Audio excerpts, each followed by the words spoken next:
Breaking news पे हमारे update कयूं Sindh university का मेरान यूनिवर्सिटी में भी करोड़ों रुपयनि जी करप्शन जो इंकशाफ थियो आहे जॾहिं त कमेटी ठाहे करप्ट कामोरनि खे बचाइण जूं कोशिशूं कयूं पियूं वञनि। धरती टीवी इन हवाले से अहम ॼाण हासिल करे वरिती आहे कि मेडिकल बिलनि जी मद में धोखे ज़रिए 1.5 करोड़ रुपया हड़प करण जो इंकशाफ थियो आहे। वाइस चांसलर मामले की जांच के लिए कमेटी जोड़ी छड़ी आहे। वधिक तफ़सील मालूम कयूं था असां सां गॾु लाइन ते मौजूद आहे senior anchor person Zahid Khokhar. Zahid ॿुधाए जो इन करप्शन की जांच के लिए कमेटी जोड़ी वही वरी कमेटी छो पई जवाबदारनि खे बचाई?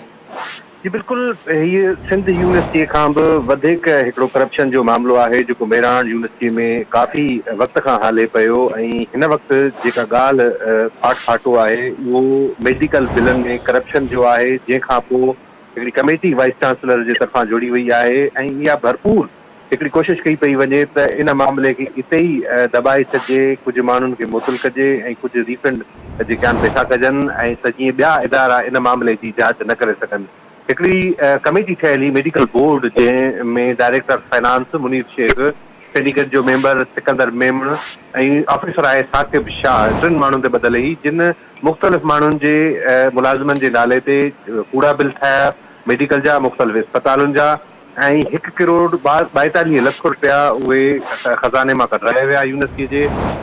इहो मामिलो ऑडिटर जनरल ऑफ पाकिस्तान जी जेका रिपोर्ट आहे उन में साम्हूं आयो त इहा जेके हिन क़िस्म जा ग़लति बिलिंग कई वई आहे, जेका पोइ वाइस चांसलर या कमेटी ठाही। कमेटी जे अॻियां जेको साकिब शाह आहे उन वाज़े तौर ते चयो, उन ॻाल्हि जो एतिराफ़ कयो ऐं चयो त जेके ॿिया मेंबर आहिनि डायरेक्टर फाइनेंस मुनीर शेख ऐं प्रोफेसर सिकंदर मेमण उन सां साथी हुया ऐं गॾियल तौर ते इहा करप्शन कई हुई। बिल्कुलु इन खां पोइ कमेटीअ साकिब शाह खे त मुतल कयो आहे पर डायरेक्टर फाइनेंस ऐं सिकंदर मेमण जे ख़िलाफ़ कंहिं क़िस्म जी कार्रवाई न कई वई आहे।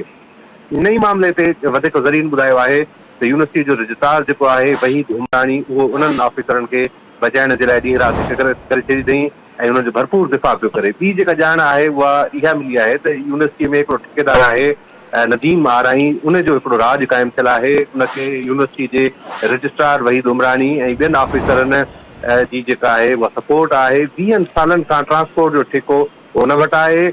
उन ऑफिसरनि जी मिली भगत सां सिर्फ़ु 70 बसूं जेके आहिनि उहे यूनिवर्सिटी में हलनि पियूं, जॾहिं त 250 बसूं रिकॉर्ड में ॼाणे वयूं आहिनि ऐं उन्हनि जा जेके बिल आहिनि उन्हनि जो पेट्रोल आहे उहो वरितो पियो वञे। जनरेटर जेके आहिनि उन्हनि जो पेट्रोल हासिलु कयो पियो वञे।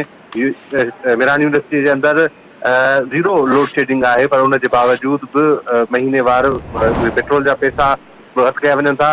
जेको नदीम जे हवाले सां जेका ॻाल्हि हले पई त टीचर्स कैंटीन जो ठीको बि उन नदीम आराई ठेकेदार जे हवाले आहे। यूनिवर्सिटीअ में ॿिया जेके ठीको आहे उहो बि उनजे भाउ जे हवाले थियल आहे। ॿियो बि जेका ॻाल्हि आहे त जेका सिक्योरिटी कंपनी आहे उन जा 70 सिक्योरिटी गार्ड कमु कनि था पर 250 सिक्योरिटी गार्डनि जी पघार वसूल कई पई वञे। डिप्टी रजिस्ट्रार आहे फवाद लाशारी, सिक्योरिटी इंचार्ज आहे गुलाम नबी राजर, उन्हनि जी मिली भगत सां इहो कमु थिए पियो। यूनिवर्सिटी जे मुलाज़िमनि मुतालबो कयो आहे त जॾहिं सिंध यूनिवर्सिटीअ में हिन क़िस्म जी जांच कई वई ऐं 70 करोड़ रुपयनि खां वधीक जो मामिलो साम्हूं आयो करप्शन जो, त आख़िरकार हिते छो कोन था उहे इदारा जांच कनि त मेरान यूनिवर्सिटी में जांच कई वञे त 70 करोड़नि खां वधीक अरबे रुपयनि जी करप्शन साम्हूं ईंदी। ठीक है ज़ाहिद खोखर, वॾी महिरबानी अवां जी।